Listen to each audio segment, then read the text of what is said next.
ప్రేక్షకులు ఓటీటీల వైపు ఆకర్షితులు కావడంతో థియేటర్ల పరిస్థితి గందరగోళంగా మారింది. సినిమా థియేటర్లలో విడుదలైన కనీసం 8 వారాల తర్వాతే ఓటీటీలో రిలీజ్ చేయాలని డిమాండ్ చేస్తూ సెప్టెంబర్ 1 నుండి కొత్త సినిమాల విడుదలను థియేటర్ యజమానులు నిలిపివేశారు. ఈ వివాదం వల్ల జైలర్, సర్దార్ వంటి పలు చిత్రాల విడుదలలు సంక్షోభంలో పడ్డాయి. లో థియేటర్ ఓటీటీ వివాదం ముదిరినట్లు స్పష్టమవుతుంది. OTT streaming rules and conditions పై థియేటర్ యాజమాన్యాలతో తలెత్తిన విభేదాల నేపథ్యంలో సెప్టెంబర్ 1 నుంచి తమిళనాడులో కొత్త తమిళ సినిమాలకు విడుదల చేయకూడదని తమిళనాడు ఫిల్మ్ ప్రొడ్యూసర్ అసోసియేషన్ నిర్ణయం తీసుకుంది. అయితే ఇది పూర్తి స్థాయిలో బంద్ కాదని, సినిమా షూటింగ్లు, పోస్ట్ ప్రొడక్షన్ పనులు యథావిధిగా కొనసాగుతాయని టీఎఫ్పీసీ వెల్లడించింది.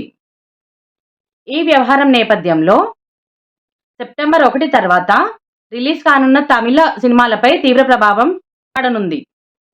సూపర్ స్టార్ రజనీకాంత్ జైలర్ 2తో పాటు ఇతర పెద్ద సినిమాలు ఈ మేరకు రిలీజ్ కానున్నాయి. అయితే తాజాగా టీఎఫ్పీసీ తీసుకున్న నిర్ణయం మేరకు జైలర్ 2 సినిమా రిలీజ్కు కష్టాలు తప్పేలా కనబడడం లేదు. ప్రస్తుతం ఈ మూవీ షూటింగ్ శరవేగంగా సాగుతుంది.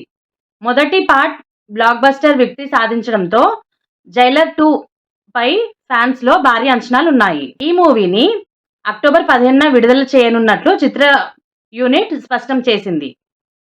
కానీ తమిళనాడులో థియేటర్ ఓటీటీ వివాదం నేపథ్యంలో జైలర్ 2 సినిమా వాయిదా పడే అవకాశం కనిపిస్తోంది. అక్టోబర్ మిస్ అయితే సంక్రాంతి లేదా సమ్మర్లోనే జైలర్ 2 సినిమా రిలీజ్ అయ్యే అవకాశం ఉన్నట్లు సామాజిక మాధ్యమాల్లో కామెంట్స్ వినిపిస్తున్నాయి.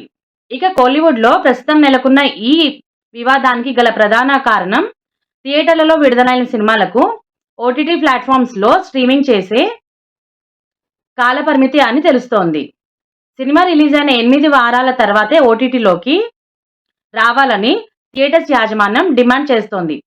సినిమాలు థియేటర్లలో రిలీజ్ అయిన వెంటనే ఓటీటీలోకి రావడం కారణంగా ప్రేక్షకులు థియేటర్లలో రావడం తగ్గిస్తున్నారని థియేటర్ల యాజమాన్యాలు వాపోతున్నారు. తద్వారా తమ వ్యాపారం తీవ్రంగా దెబ్బతింటుందని వారు ఆవేదన వ్యక్తం చేస్తున్నారు. ఈ నేపథ్యంలో ఈ వివాదం ఎప్పుడు ముగుస్తుందో తెలియని పరిస్థితి నెలకొంది.